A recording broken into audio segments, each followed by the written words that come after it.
Bridge শুরু করছিলাম না, আওয়ামী লীগায় বন্ধ করে দিয়ে না, আরো 10 করে ব্রিজ হবে ইনশাআল্লাহ। মাতার বাড়ি বন্দর ডাইরেক্ট যোগাযোগ হবে ওজান টিয়ার মন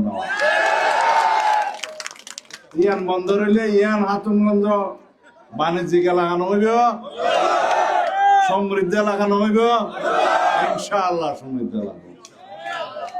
বাকি রাস্তাঘাট, স্কুল, মসজিদ, মাদ্রাসা যেন আছে উন্নয়নে নামলে হতা করে হলো দেরি। আর সারা জীবনের সাধনা এই মহেশখালী, মাতার বাড়ি, ফুলটর জরিপ হইতে শুরু করি বেকি নাড়া শুরু করছিলাম।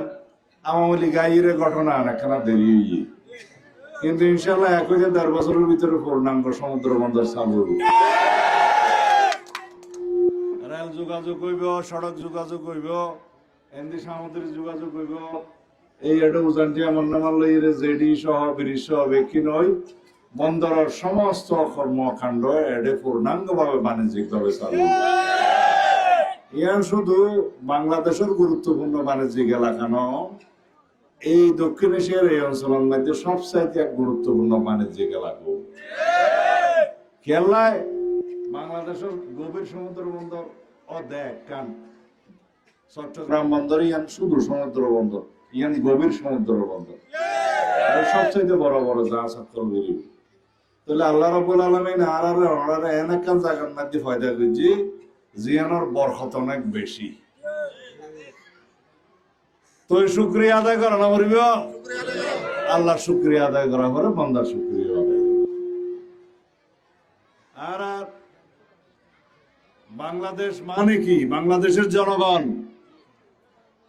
একটা দেশের জনগণ হলো সেই দেশের সম্পদ এবং জনগণকে নিয়েই দেশ হয়। সুতরাং জনগণ মানে আপনারাই বাংলাদেশ।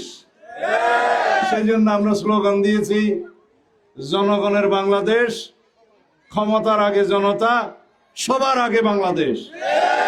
ইনশাআল্লাহ আমরা বাংলাদেশের গণতন্ত্রের মার্কা হিসাবে জানি ধানের শীষ। বাংলাদেশের মার্কা কি? গণতন্ত্রের মার্কা কি?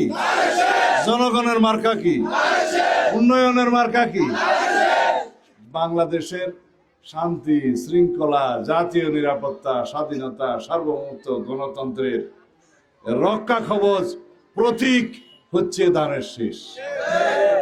সুতরাং আমরা এই বাংলাদেশে যতবারই গণতন্ত্র বিলুপ্ত করে দিয়েছিল ফ্যাসিবাদী গোষ্ঠী, ততবারই বিএনপি এই ধানের শীষ বাংলাদেশকে রক্ষা করেছে, বাংলাদেশের গণতন্ত্রকে রক্ষা করেছে, উদ্ধার করেছে। ভবিষ্যতে ইনশাআল্লাহ আমরা সারা বাংলাদেশের মানুষকে নিয়ে এই দেশের স্বাধীনতা, সার্বভৌমত্ব